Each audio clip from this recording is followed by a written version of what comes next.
Shalom teman-teman. Hari ini kita bakal saksikan sebuah diskusi yang lumayan seru, agak panas, dan jujur aja. Ada beberapa bagian yang bikin kita mikir keras. Dimulai dari topik ringan soal cara berpakaian di gereja. Tapi debatnya berkembang jauh sampai ke hal-hal yang menyentuh moral, logika, dan dasar ajaran. Yuk, langsung aja kita dengerin bersama. Oke, ada mualaf. Wah, ini mualaf nih. Silakan nyalakan kamera Anda. Mari sampaikan apa yang mau Anda sampaikan. Silakan.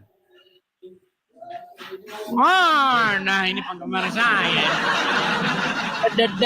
Dari Madura nih. Penggemar saya dari Pulau Madura nih. Bagaimana Cak kabarnya, Cak? Betul, Dis. Kalau ke gereja itu memang seksi-seksi di sini. Gimana? Betul kata orang. Kalau ke gereja memang seksi-seksi di daerah sini. Seharusnya kan sopan, Dis. Betul. Kalau ke gereja seharusnya berpakaian yang sopan. Itu saya setuju Iya. denganmu. Ya, tapi daerah sini banyak yang seksi. Ya, tetapi biasa kasih tahu begini.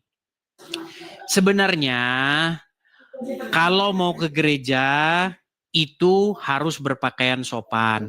Ada orang yang ke gereja dia tidak sadar kalau pakaiannya itu mengundang orang-orang seperti mualaf ini. Karena yang memang matanya selalu jelalakan kemana-mana. Ada. Tapi begini. Tapi kadang-kadang, ini kan biasanya perempuan-perempuan. Kalau laki-laki kan nggak ada yang seksi-seksi. Laki-laki biasanya ya pakaiannya gitu-gitu aja kan. Kalau perempuan kan banyak macamnya.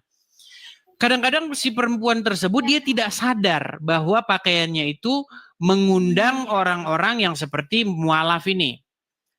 Tetapi itu juga kalau di muslim ya, kalau perempuannya ya, kalau mau sholat pakai kerudung. Rapi, Pakai Dis. kerudung, kemudian pakai celana yang panjang menutupi di bawah lutut, bahkan sampai ke mata kaki begitu. Tetapi begini, apakah itu jaminan bahwasanya seorang perempuan yang pakai kerudung, pakai jilbab, dia punya akhlak yang baik? Tidak juga, tidak juga. Seperti itu. Apakah orang perempuan yang berpakaian agak sedikit seksi ke gereja akhlaknya tidak baik? Tidak juga. Begitu. Yang lebih penting daripada itu sebenarnya berbicara mengenai kerohanian seseorang. Seperti itu mualaf. Silakan. Kalau kita itu mau menghadap Tuhan, ya seharusnya kita akan berpakaian rapi.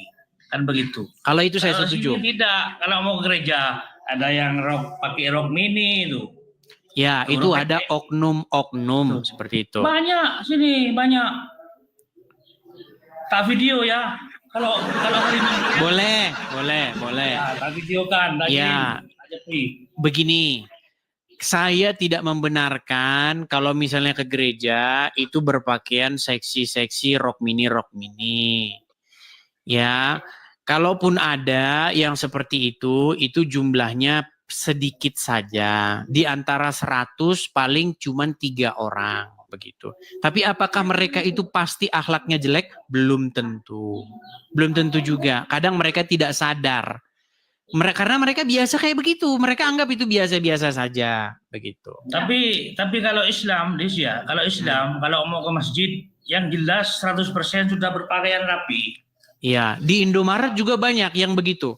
Yang pakaian-pakaian cadar itu lalu masuk ke dalam, susu dekolgen masuk. Terus apa lagi? Ada ini lagi rinso masuk. Banyak video-video begitu, orang berjilbab nyolong banyak. Jadi begini, maksud saya begini loh, mualaf. Kalau kita mau jujur ya, kan saya sering bilang, yang penting itu adalah kita berani jujur dan kita berani mengambil tindakan yang benar. Kita nggak bela yang mana-mana. Yang benar kita katakan benar, yang hak kita katakan hak, yang batil kita katakan batil. Setuju? Yang benar itu Islam, Dis. Kalau Islam sudah pasti salah. Benar-benar salah. Kita benci sana. Benar-benar salah lah. Kenapa saya katakan benar-benar salah? Coba mualaf. Betul atau salah bahwa Muhammad menyuruh orang minum air kencing hewan? Bagi orang sakit itu dulu kan. Itu zaman dulu. Bukan sekarang. Sekarang sudah Oke. zamannya medis. Oke, sekarang berarti Itu Muhammad dulu. ketika sebentar, tenang, Harus tenang. dipahami, Makasih Kak Ceki, terima kasih Harus Kak Ceki. dipahami. Makasih Kak Ceki. Waduh, mualaf langsung minder. Ada roket melayang nih, sialan gue nggak dapet nih. Gini, mualaf. Nggak mengharapkan itu saya. Oke, nggak mengharap gini itu saya. mualaf, dengar. Kamu tahu bahwa Muhammad itu memang hidup di masa lalu. Dia Ya. menyuruh orang juga pada masa lalu. Menyuruh sholat juga di masa lalu. Berarti umat muslim tidak perlu lagi sholat sekarang. Karena itu kan dulu. Betul? Betul nggak? Bukan, jangan disamaratakan. Oh, ya Itu. sudah. Ya, Oke, karena sekarang kalau begini. sholat itu, Betul kalau tidak sholat Muhammad itu nyuruh wajib. minum air kencing hewan? Nggak wajib kan? Kalau sholat itu wajib. Waduh, sinar. Coba minggir geser dikit. Silau. Nah, gitu. Begini. Sekarang Nah. oke, yang sampai sekarang ada aja gini. Ini ada kalau muslim pergi ke warung Padang atau pergi makan teh sate ke warung Madura, ya. Kalau ada seorang muslim atau seorang pedagang lah, orang Madura menyajikan makanan dan minuman kepada pelanggannya. Tiba-tiba ketika dia sedang menyajikan air minum, ada lalat di dalam. Nah, menurut ajaran agama Islam, mau diganti atau mau dimandi-mandikan tuh lalatnya? Baru diambil, baru dikasih minum Diganti. orang itu. Diganti itu. Berarti kamu tidak Islam. Karena menurut ajaran Muhammad, menurut apa yang disunahkan oleh Rasul, kalau ada lalat masuk ke dalam, ada pelangganmu bilang begini, ini kata Nabi saya, kalau ada lalat di dalam, celup ke dalam, baru diambil lalatnya, baru diminum begini. Sunnah Rasul. Betul tidak? Begini, Dis. Tadi membahas masalah air kencing. Ya. Begini, Dis. Langsung lemes tak ya? Tadi kan bahas air kencing konta. Ya. Ya, itu kan tadi biar supaya tidak kau bilang dulu, biar tidak dulu. Nah, saya ambil sekarang zaman yang masih berlaku. Kalau ada lalat masuk ke gelas, maka lalatnya harus dicelupin ke dalam. Lalu diambil lalatnya, lalu airnya diminum. Pertanyaan saya, jorok tidak itu? Kalau sunnah itu kan gini, Dis, ya. Kalau sunnah itu kan gini, paham enggak? Bisa dikerjakan. Yang ditanya jorok atau tidak, tetapi malah lari kemana-mana. Coba, Bang Mualaf, saya tanya.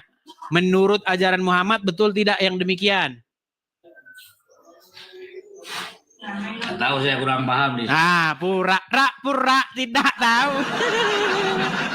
Makanya saya bilang begini, Bang. Makanya yang saya Kita tahu, ini saya kalau ucapkan, diskusi jujur. Mari kita jujur. Jangan membohongi diri sendiri, jangan membohongi orang lain. Makanya saya bilang ajaran Muhammad itu sudah pasti salah. Simpel saja. Ngapain kita bahas yang tinggi-tinggi di langit? Seperti itu kan sudah salah. Masa ada lalat masuk? Bang, kalau abang jual sate, ada pelanggan datang, ada lalat, pasti Anda ganti, Bang. Saya ganti, Bang, airnya. Jangan diminum, ada lalatnya, Bang. Nah, tapi kalau ajaran Muhammad, minum saja, diminum. Kan begitu, makanya saya bilang ajaran Muhammad sudah pasti salah. Mana hadisnya, Dis? Mana? Gimana? Mana? Hadisnya mana? Waduh, dia mau kita tunjukkan hadis. Baik. Dia mau kita tunjukkan hadisnya. Baik, teman-teman. Saya ambil dulu HP saya. Oh, benar. ya.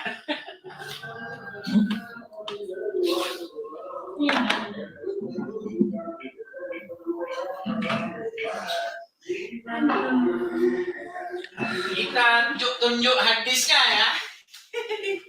Dia mau kita tunjukkan hadisnya, teman-teman. Bentar. Di mana itu, Dis? Posisi di mana itu? Kalau Posisi. ngomong harus ada dalilnya. Sekarang. Tapi, Dis, hmm, sekarang di mana posisi? sekarang di mana posisi di kantor Jack Gojek kayaknya. Sabar, Dis, tenang, Dis, tenang. Saya ngomong serius. Tenang, sabar, sebentar ya. Indonesia mana tempatnya, Dis? Ini kan. Kalau berdebat tanya alamat susah kan. Kan mau main-main ke rumahnya, Dis. Nah kan, mulai. Oke, baik. Kita akan bunyikan hadisnya, teman-teman. Sebentar ya. Oke. Nih ya, saya tidak fitnah ya. Kelihatan ya Bang ya? Nih, dari Abu Hurairah.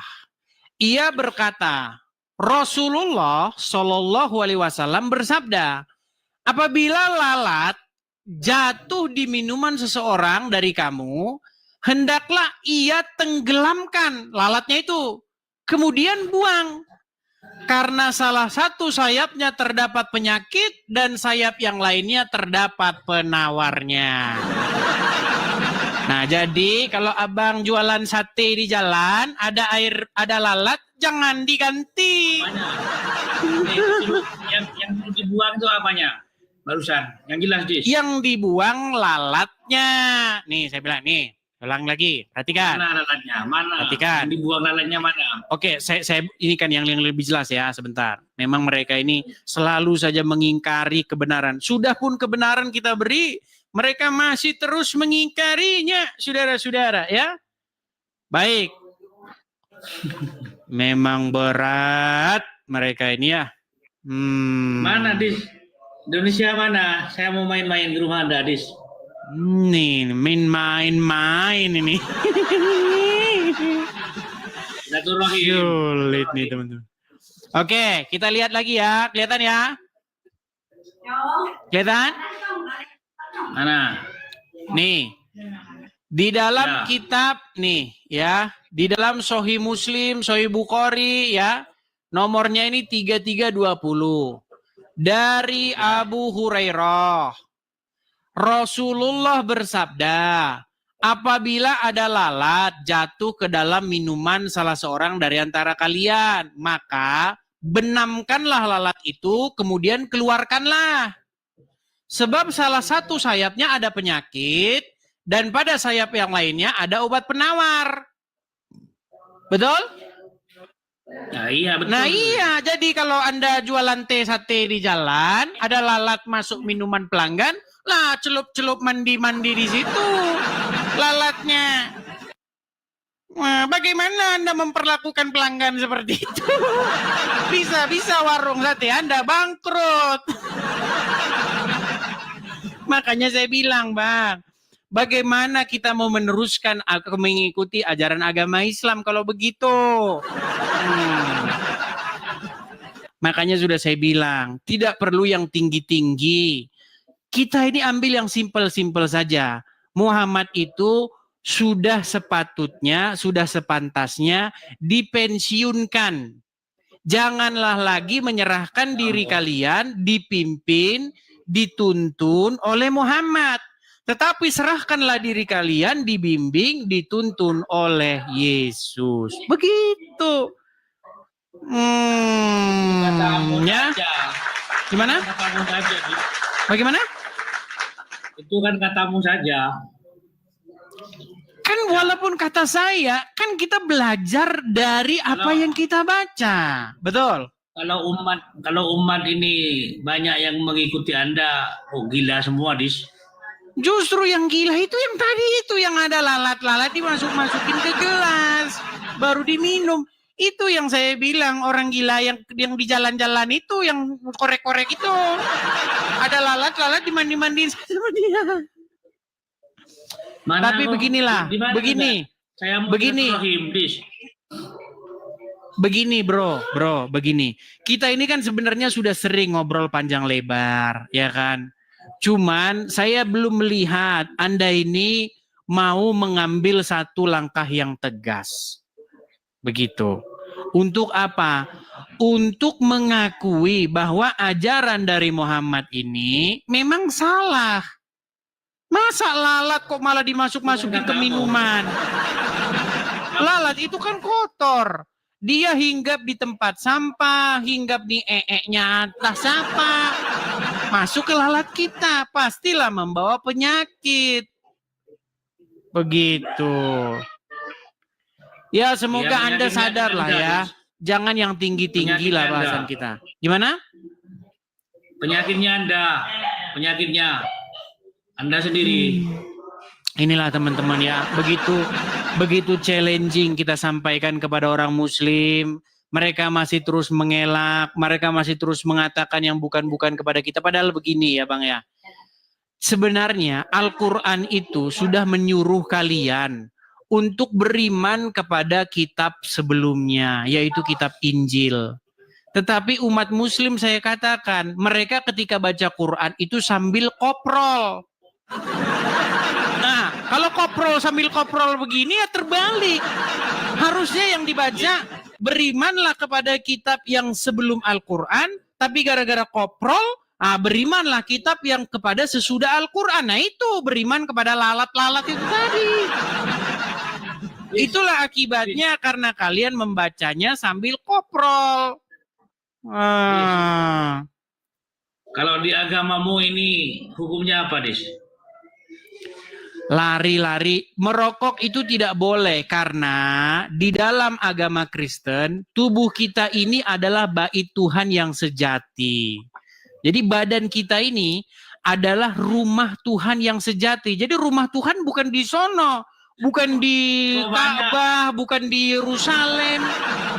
Rumah Tuhan yang sejati itu ada di dalam diri kita. Jadi kalau kita tahu bahwa badan kita ini adalah rumah Tuhan, maka kita harus memperlakukan badan kita ini dengan baik. Tidak merusaknya dengan narkoboy, tidak merusaknya dengan rokok, tidak merusaknya dengan alkohol. Begitu. Kok Anda merokok, Dis? Siapa bilang saya merokok? Ya sekarang. Saya tidak merokok. Habis live kan merokok Anda. Jangan mustahil. Saya tidak merokok. Dulu saya merokok. Dulu sekali.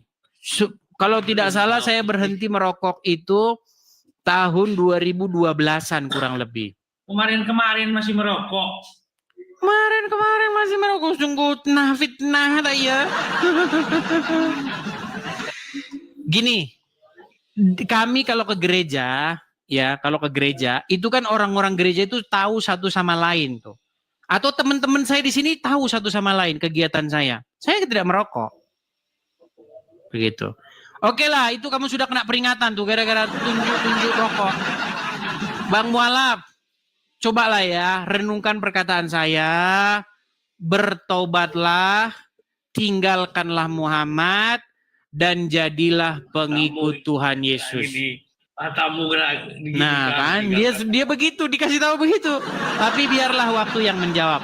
Karena begini teman-teman, orang-orang seperti dia ini banyak saya temui teman-teman. Tapi percaya nggak percaya kalian, ternyata beberapa tahun kemudian dia baru sadar. Kalau sekarang ya belum. Ya, biar waktu yang menjawab seperti itu ya. Yang penting kita sudah sampaikan. Oke, seperti itu. Mualaf, selamat siang. Sampaikan kepada teman-teman dari Pulau Madura. Halo Pulau Madura, banyak penonton penggemar saya dari Pulau Madura. Sudah tidak mau nonton Ustadz lagi, maunya nonton Edis TV. Nah, begitu ya. Oke, kita lanjutkan kembali. Teman-teman, setelah kita dengerin seluruh diskusi tadi, ada satu pola yang jelas banget terlihat. Setiap kali Edis TV mengajukan pertanyaan yang konkret dan sederhana, jawaban yang muncul justru sering berpindah topik, menghindar, atau tidak kembali pada inti persoalan. Dari isu pakaian, moral, sampai ajaran soal kebersihan, pertanyaannya satu, tetapi jawabannya kemana-mana. Bukan soal menjatuhkan siapapun, tapi ini menunjukkan betapa pentingnya kejujuran dalam dialog dan keberanian untuk mengakui ketika sebuah ajaran tidak konsisten. Alkitab mengingatkan kita, jika ya, hendaklah kamu katakan ya, jika tidak, hendaklah kamu katakan tidak. Apa yang lebih daripada itu berasal dari si jahat. Matius 5 ayat 37. Artinya, sederhana, kebenaran itu lurus, tidak berputar, tidak perlu ditutupi. Dan satu lagi, janganlah percaya akan setiap roh, tetapi ujilah roh-roh itu, apakah mereka berasal dari Allah. Sebab banyak nabi-nabi palsu yang telah muncul dan pergi ke seluruh dunia. 1 Yohanes 4 ayat 1. Ketika sebuah ajaran membawa kebingungan atau tidak bisa berdiri saat diuji oleh akal sehat, itu tanda bahwa ada yang perlu dipertanyakan. Ajaran Kristus selalu membawa kejelasan, selalu selaras dengan hati nurani dan hikmat Tuhan. Bahkan dalam hal moral sekalipun, Tuhan lebih lihat hati daripada penampilan luar. Manusia melihat apa yang di depan mata, tetapi Tuhan melihat hati. 1 Samuel 16 ayat 7. Itulah sebabnya fokus iman Kristen bukan hanya tentang apa yang tampak, tetapi tentang pertobatan hati dan hidup yang berubah oleh kasih karunia. Yang paling penting dari semuanya adalah panggilan Yesus sendiri. Akulah terang dunia, barang siapa mengikut aku, ia tidak akan berjalan dalam kegelapan, melainkan ia akan mempunyai terang hidup. Yohanes 8 ayat 12. Yesus bukan cuma memberi aturan, Dia memberi terang, Dia memberi arah, Dia memberi hidup. Melalui dialog tadi, kita belajar bahwa tidak semua ajaran mampu bertahan ketika diuji, tetapi kebenaran Yesus selalu tetap teguh dan membawa damai. Teruslah mencari kebenaran dengan hati yang jujur. Teruslah berpegang pada Kristus, satu-satunya jalan, kebenaran, dan hidup. Sampai jumpa di video berikutnya. Tuhan Yesus memberkati.